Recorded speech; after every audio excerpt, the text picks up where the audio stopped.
안녕하세요. 반갑습니다. 이선배입니다. 자, 오늘은 2-3-3강 지역사회 복지 실천의 개념과 이해에 대해서 수업을 들어가도록 하겠습니다. 오늘 배우는 부분이죠. 우리 그 지역사회 복지론의 어떤 상식과 같은 내용입니다. 뭐 지역사회 복지론을 떠나서 일반인들도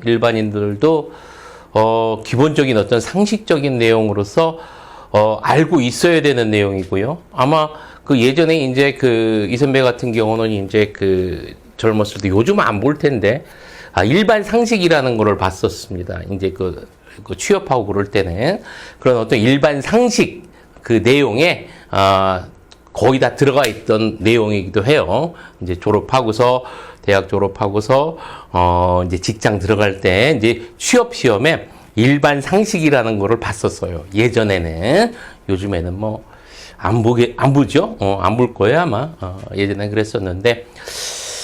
그래서 오늘 배우는 내용 같은 경우는 지역사회 복지 실천 어떤 일반 상식적인 내용이다라는 거 여러분들 머릿속에 기억을 해두고, 뭐 개념적인 거야 그렇게 어려운 부분 없고요. 그 이념적인 부분을 여러분들이 아마 쭉 정리를 하고 가야 될 텐데, 만약에 이제 몰랐던 부분이 있다면 여러분들이 이제 오늘 이제 다시 한번 잘 정리하고 이렇게 넘어가도록 합니다. 오늘 이제 배워야 되는 이념 중에서 이제 중요한 게 이제 정상화라는 게 있고요. 개념이 있고, 뭐 사회통합, 그리고 이제 사회연대, 탈시설화. 탈시설화는 여러 번 했었었죠. 자, 그리고 이제 가족주의, 국가주의, 그리고 시설사회화라는 거, 그리고 이제 주민 참여, 그리고 이제 연계망, 네트워크라고도 하죠. 이런 것들이 있는데, 이것 외에도 많아요.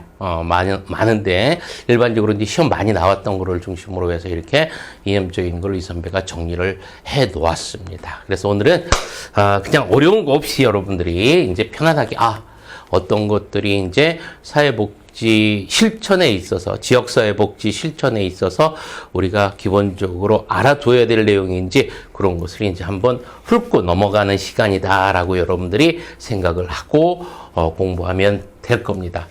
자, 이제 보도록 하죠. 칠판을 보면서 한번 정리하도록 하겠습니다. 자, 지역사회 복지 실천의 개관 나오고요. 지역사회 복지 실천의 개념과 특징 나오는데 개념 특징 여기 다 들어가 있습니다. 자, 우선 개념 한번 보도록 하죠. 지역사회 복지 실천입니다. 전문직 사회복지사죠. 사회복지사와 비전문직 지역 주민입니다. 지역 주민이 지역 사회를 대상으로 하는 사회복지 실천을 포괄적으로 일컬는 개념을 우리는 지역사회 복지 실천이라고 하는 거예요. 어려운 건 없죠. 그죠? 자, 이렇게 머릿속에 기억을 해두고요. 지역사회는 실천의 대상이면서 동시에 수단이기도 하다라고 여러분들 마지막으로 정리해두면 되겠죠. 간혹가다 이제 시험에 나오는 문구니까 여러분들이 이제 정리를 해두고요. 자, 그리고 이제 오늘 배워야 되는 이제 하이라이트가 바로 요거죠. 지역사회 복지 실천의 이념. 꼭 한 문제씩은 꼭 나옵니다. 한 문제씩은 꼭 나오니까 여러분들이 이제 쭉 받으면 되겠고요. 제일 먼저 나오는 것이 이제 정상화입니다. 정상화라는 건 어떤 거냐면, 예전에는 이제 장애인들을 다 어디에서, 시설에서 관리를 했었죠. 시설에서 관리를 했었는데, 그 시설에서 관리하는 그 장애인들, 클라이언트에게, 시설에서 벗어나서, 비장애인이 갖고 있는 어떤 기본적인 권리를 자유롭게 갖게 하자라는 운동이 정상화 운동입니다. 그럼 여러분들 뭐와 관계되는 것 같아? 탈시설하고 관계돼요. 그래서 어렵게 생각하지 말고, 장애인들이 일상생활에서 비장애인들과 어떻게 정상적으로 똑같이 생활하게 하자라고 주장하는 게 정상화야. 정상적으로 장애인들도 생활하게 하자 하는 것이 정상화야. 어디에서 벗어나서? 시설에서 벗어나서. 됐죠? 자, 그래서 한번 읽어봅니다.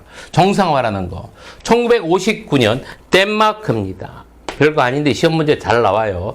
50년대 덴마크의 정신지친, 그러니까 이제 약간의 이제 정신질환을 갖고 계신 분들이, 이런 분들이 정상적인 생활 조건에서 출발한다. 정상적인 생활을 하게 하자. 시설에서 벗어나서 정상적인 생활을 하게 하자. 여기에서부터 덴마크에서 요런 조건 하에서 처음으로 이제 출발하게 됩니다. 정상화 운동이. 자, 그렇게 되고 지역사회 내 강제적이고 폐쇄적인 생활시설 집중화에 반대하면서 나타났다. 이렇게 나오죠. 강제적이고 폐쇄적인 장애인들을 이렇게 한데 모아서 효율적으로 관리하자라고 하는 것은 여러분들 전통적인 복지 형태입니다. 전통적인 복지 형태라는 거 여러분들 기억해 두고, 이거는 전통적인.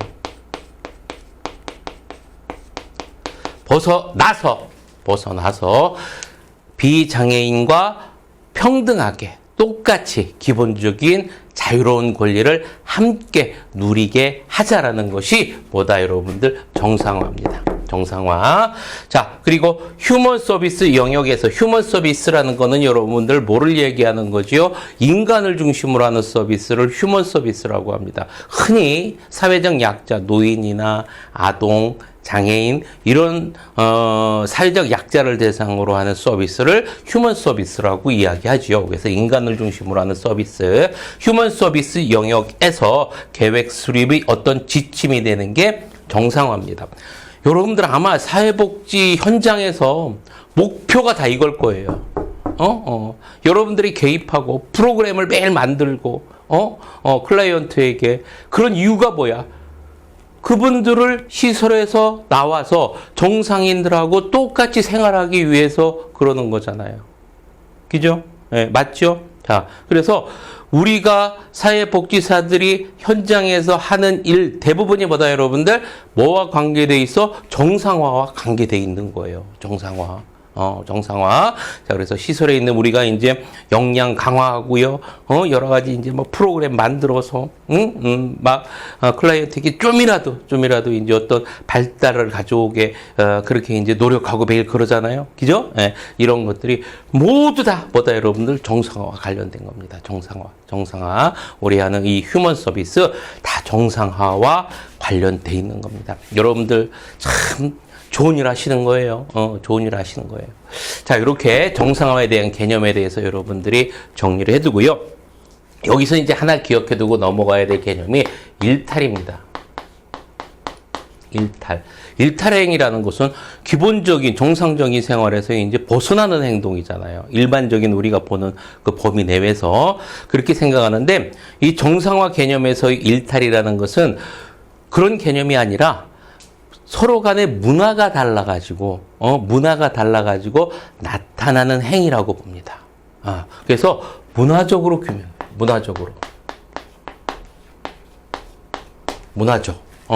문화적으로 규정한다. 그래서 일탈은 문화적으로 규정한다라는 거 여러분들이 머릿속에 기억해두고, 서로 간에 뭐가 달라서 나타나는 거다 여러분들? 문화가 달라서 나타나는 거다라는 거 기억해둡니다. 자, 그러면 여러분들 이 일탈이라는 거는 여러분들 상대적 개념이에요? 절대적 개념이에요? 절대적 개념이야? 상대적 개념이야? 상대적 개념이겠죠. 그렇죠? 네, 상대적 개념이야. 다 다를 겁니다. 지역마다 다르고요. 문화마다 다르고요. 그러다 보니까 절대적인 것이 아니라 어떻다? 상대적이라는 거까지 여러분들이 머릿속에 정리해 두면 됩니다. 자, 정상화. 자, 봤고요. 이제 넘어갑니다.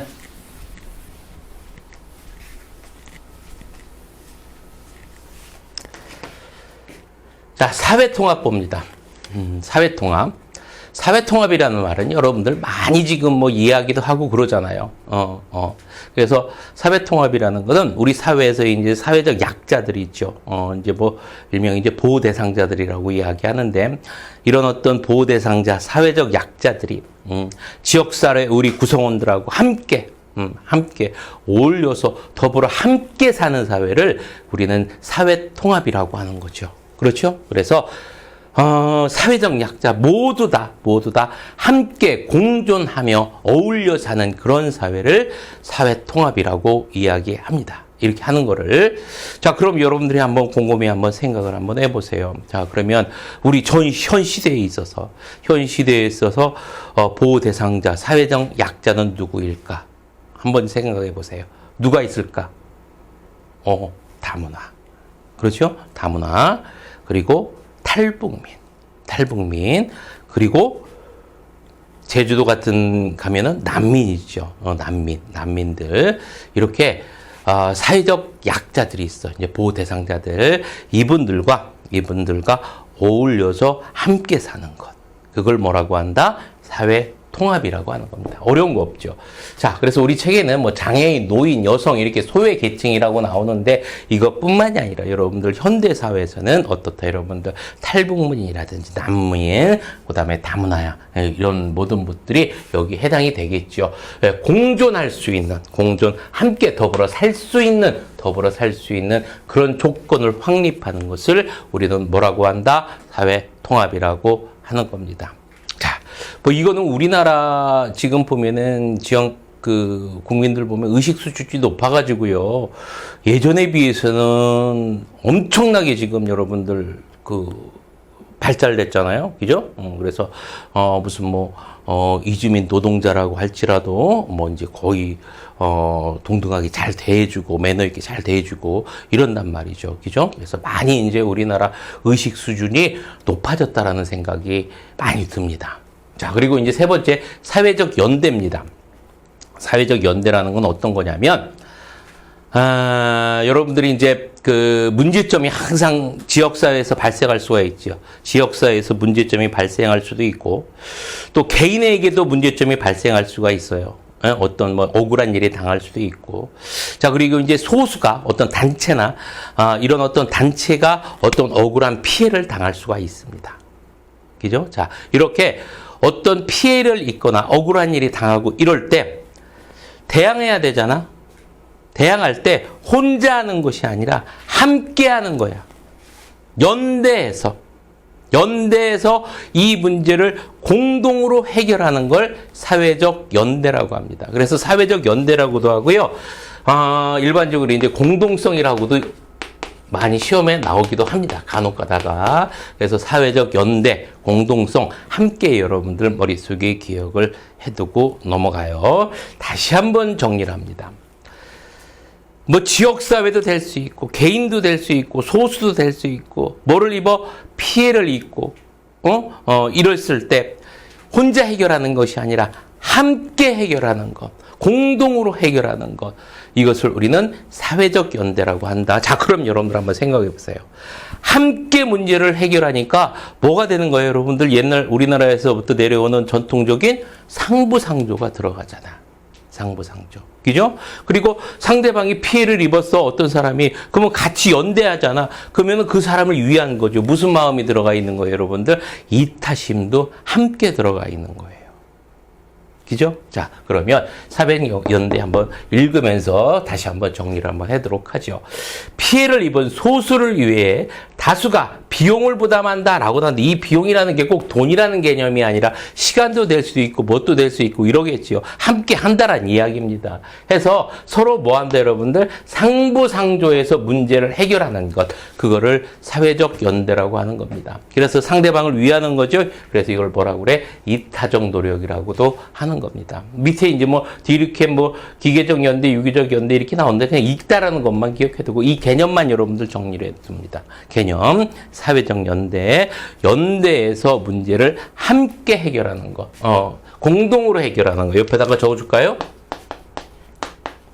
문제를 어떻게 하는 거예요, 여러분들? 공동으로 해결하는 거. 문제가 발생했을 때 그거를 사회적 연대라고 하고요. 탈시설하는 건 여러분들 여러 번 했잖아. 여러 번 이 선배가 이제 이야기 해줬었는데 탈시설 앞에 있는 정상화도 여러분들 같은 개념입니다. 우선 시설에서 어떻게 하는 거? 생활하지 않고 장애인들 어디서 이제 가정이나 지역사회에서 독립적으로 생활할 수 있도록 이제 시스템을 만들거나 아니면 이제 지역사회를 개방하는 거를 우리는 그거를 탈시설화라고 이야기하죠. 그래서 여러분들 그렇게 머릿속에 정리해두고 뭐 다 아는 거니까 탈시설화는 여러 번 했기 때문에. 자, 가족주의와 국가주의 봅니다. 가족주의와 국가주의라는 건 무슨 뜻이냐면 사회복지 실천의 주체가 누구냐라는 거야. 사회복지 실천의 주체가 누구냐라는 거야. 한마디로 말해서 우리 쉽게 얘기해서 사회복지 할 때 누가 쩐주를 할 거냐, 누가 돈을 지불할 거냐, 그 문제입니다. 그래서 가족주의라는 건 누가 내야 된다. 사회복지 실천의 쩐주는 가족이 해야 된다. 가족이 알아서 자유롭게 해라. 그게 가족주의고요. 아니다.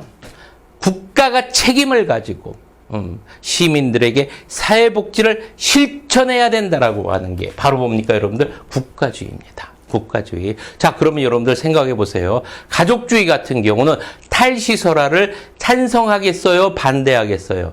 당연히 탈시설화를 알아서 하는 거니까 찬성하겠고요. 반면에 국가 같은 경우는 어떻겠습니까, 여러분들? 탈시설화를 당연히 반대하겠죠. 그렇죠? 국가가 책임지고 해야 되니까 한번 읽어보도록 하겠습니다. 가족주의는 자율성과 독립성을 강조한다. 가족이 알아서 하는 겁니다.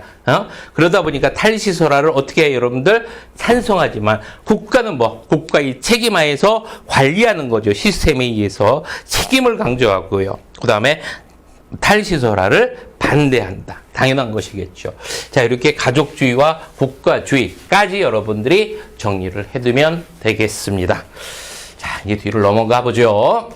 시설사회화입니다. 이거 여기 잘못 이렇게 잘못하면 이렇게. 여러분들 책엔 제대로 돼 있으니까.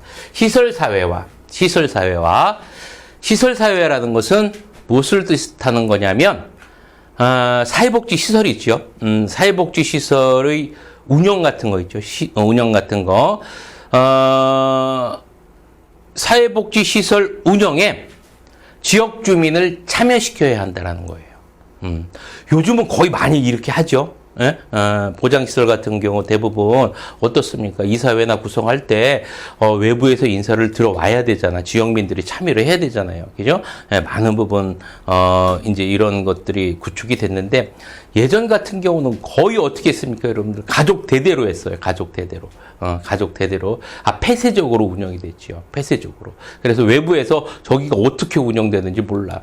그래서 아버지, 아들, 가족이 이어서 하는 건 좋지만 어떤 그 회계라든지 이런 재정 같은 경우는 여러분들 어떻게 해야 되겠습니까? 공표하고, 그런 부분에 대해서 이제 그 관리를 이제 후원금 받은 거 아니면 보조금 받은 거는 이제 충분히, 그런 거에 대해서 이제 공표하고 알려야 되잖아.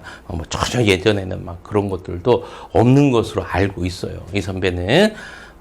요즘에는 전혀 그런 거 아니죠. 완전히 이제, 많이 이제 개선되고 많이 좋아졌습니다. 그래서 시설사회화라는 것은 어떤 것을 이야기한다?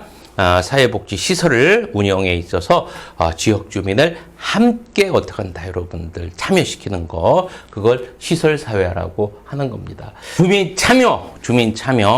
주민 참여라는 것은 뭘 얘기하는 거예요? 주민이 지역 일에 스스로 참여한다는 얘기죠. 그래서 지역 문제가 발생하면 지역 주민이 스스로 그 문제를 해결하는 것을 주민 참여라고 하는 겁니다. 주민 참여. 근데 이 주민 참여가 급속도로 발전하게 된 그 계기가 된 제도가 하나가 있습니다. 여러분들 눈치채셨겠지만 뭡니까, 여러분들? 지방자치제도죠. 지방자치제도.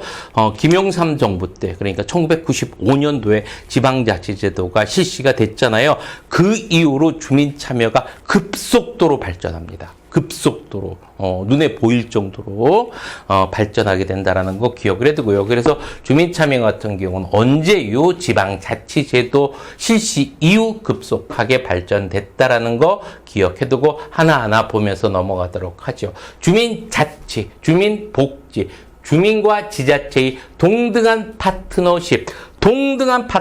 여기다가 여러분들 밑줄을 딱 쳐놓습니다. 동등한 파트너십, 동등한.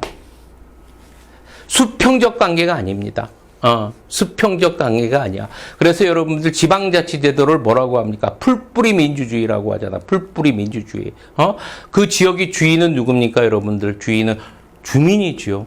주인이 주인된 도리로서 지역 일에 참여를 하는 거예요. 그러니까 지자체와 지방자치단체예요. 지자체라는 건 지자체와 주민이 동등한 입장에서 서로 문제를 함께 해결해 나간다라는 이야기입니다. 그 얘기고요. 자, 그리고 이제 지역 유일주의를 지향하지는 않는다. 지역 유일주의를 지향하지는 않는다. 라는 것까지 여러분들이 정리를 해 둡니다. 자, 그리고 지역 주민의 공동체 의식을 강화하고요. 이렇게 주민 참여가 있었을 경우에 공동체 의식을 강화하는 그런 어떤 계기가 만들어질 수가 있겠고요. 자, 그리고 문제가 발생했을 때, 여러 가지 지역 문제가 발생했을 때 이 문제를 해결하는 방법에 있어서 주민들이 의견 수렴을 통한 합리적 의사결정을 할 수 있는 게 주민 참여입니다. 그래서 합리적 의사결정을 할 수 있는 것이 주민 참여다라고 여러분들이 머릿속에 정리해두고 넘어가면 되겠지요. 자, 이렇게 여러분들이 정리를 해둔 다음에 한 가지만 더 여러분들이 참고적으로 기억을 해두세요. 지역 주민의 양면성 이렇게 기억을 해두세요. 이 얘기는 뭐냐면 지역 주민 일을 지역 주민 스스로 해결을 하지요. 자, 그렇다는 얘기는 지역 복지 서비스, 지역사회 복지 서비스 이용자이기도 하지만 뭐라는 얘기야? 공급자이기도 한다라는 이야기겠지요. 이걸 뭐라고 표현하는 거야? 지역 주민의 양면성이라고 표현을 합니다. 뭐가 되기도 한다? 지역 복지 서비스의 이용자가 되기도 하고 또 뭐가 되기도 한다? 여러분들 공급자가 되기도 한다라는 것까지 여러분들이 정리를 해두면 됩니다. 여기서 자, 이렇게 이제 주민 참여까지 정리가 됐고요. 자, 이제 연계망 네트워크 구축을 보도록 하겠습니다. 여러분들이 이제 그 현대사회 같은 경우는 클라이언트들이 욕구가 어떻게 됐습니까, 여러분들? 다양하죠. 다양하다라기보다는 복잡하죠. 복잡한 욕구를 가지고 있습니다. 또 다양한 문제를 갖고 있고요. 이용자들이. 자, 그런데 그 시설에서 아니면은 기관에서 그런 다양한 욕구를 가진 이용자들을 다 만족시킬 수 있어, 없어? 없잖아. 모든 어떤 그 프로그램을 다 가지고 있을 수는 없잖아요. 자, 그러면 그런 이용자들에게 만족스러운 어떤 그 서비스를 제공하기 위해서는 어떻게 하면 되겠습니까? 어떻게 하면 될까요? 공급자들이 서로 우리 어떤 서비스를 해? 어떤 서비스를 해? 어떤 서비스를 해?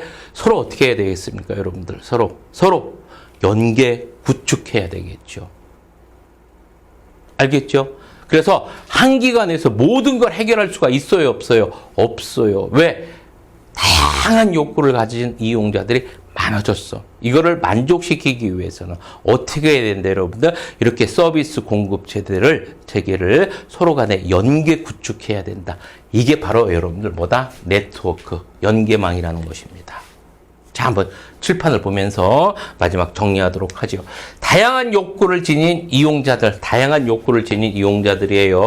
이용자들에게 다양한 서비스를 제공하기 위해서 서비스 공급 체계의 연계 구축.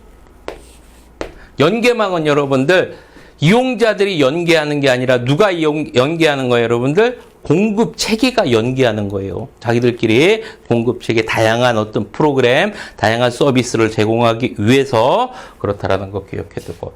자, 그런데 문제가 발생할 수 있습니다. 네트워크 관리자는 다양한 문제를 갖고 있는 사람들에 대해서 여러 가지 어떻게 되겠습니까, 님들? 여러 가지 그 사적 어떤 정보를 얻을 수가 있겠죠. 이런 거 같은 경우는 여러분들 함부로 관리하면 됩니까, 안 됩니까? 안 됩니다.